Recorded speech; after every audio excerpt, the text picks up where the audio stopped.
America आणि इराणमधील युद्ध अखेर संपले। अमेरिकेचे राष्ट्राध्यक्ष डोनाल्ड ट्रम्प यांनी ऐतिहासिक शांतता कराराची घोषणा केली आहे। स्ट्रेट ऑफ हॉर्मुझवरील अमेरिकन नाकेबंदी तातडीने हटवली आहे। हा सागरी मार्ग आता टोलमुक्त आणि सुरक्षित करण्यात आलाय।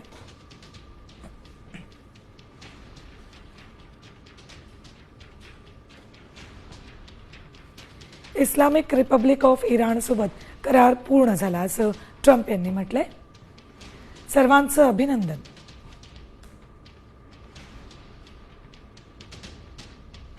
मी स्ट्रेट ऑफ हॉर्मुझला खुलं करण्यास मंजुरी देतो असं त्यांनी घोषणा करताना म्हटलंय।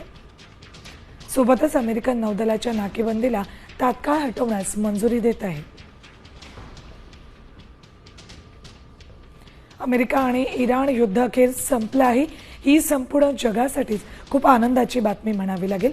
स्वतः ट्रम्प यांनी याबाबतची अधिकृत घोषणा केली। हॉर्मुझची सामुद्रधुनी ही आता खुली झालेली आहे।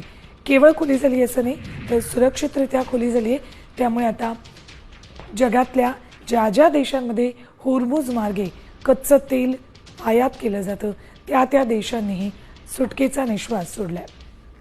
आपल्यासोबत लेफ्टनंट कर्नल निवृत्त लेफ्टनंट कर्नल सतीश ढगे आहेत। आपण त्यांच्याशी बोलूयात। सतीश सर, आजच्या दिवसाची सुरुवातच एका चांगल्या बातमीने झाली आहे। यामुळे संपूर्ण जगाला विशेषतः भारताला कसा फायदा होताना दिसेल?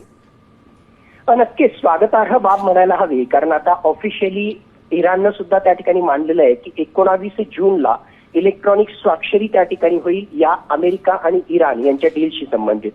मुळात खरं जर पाहिलं तर संपूर्ण जगाचं आणि भारताचं सुद्धा लक्ष त्या ठिकाणी होतं की हा संघर्ष संपतो की नाही, याही पेक्षा हॉर्मुझची सामुद्रधुनी पूर्णतः केव्हा त्या ठिकाणी खुली होणार आहे। आणि या अशा प्रकारची स्वाक्षरी झाल्यानंतर नक्कीच हॉर्मुझची सामुद्रधुनी खुली होण्याचा मार्ग एक प्रकारे आता सुकर त्या ठिकाणी होणार आहे। पण असं जरी वाटलं तरी हे इतकं इझी नाही, कारण सर्वात पहिली गोष्ट आता सुद्धा हॉर्मुझच्या सामुद्रधुनीमध्ये मायनिंग म्हणजे सागरी सुरुंग त्या ठिकाणी पेरून ठेवलेले आहेत। जशी ही स्वाक्षरी होईल त्याच्यानंतर हॉर्मुझची सामुद्रधुनी खुली होईल आणि अमेरिकेच्या सोबतीला फ्रान्स, त्याचबरोबर युनायटेड किंगडम आणि इतर युरोपियन राष्ट्र हे डी मायनिंग ऑपरेशनसाठी म्हणजे ते सागरी सुरुंग हटवण्यासाठी काम त्या ठिकाणी सुरू करतील।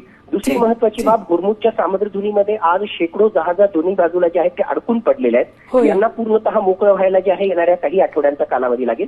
पण एक गोष्ट मात्र नक्कीच की जर अमेरिका आणि इराण यांच्यामध्ये अशा प्रकारचा समझोता त्या ठिकाणी होत असेल आणि खरोखरच हा जर टिकत असेल तर जगाच्या अर्थव्यवस्थेसाठी आणि भारतासाठी ही फायद्याची गोष्ट आहे, कारण एक पेट्रोलियम प्रॉडक्ट्स त्याचबरोबर ऑइल टँकर्स त्यातून येतील आयात। सगळ्यात आधी सर्वसामान्यांची ही चिंता होती की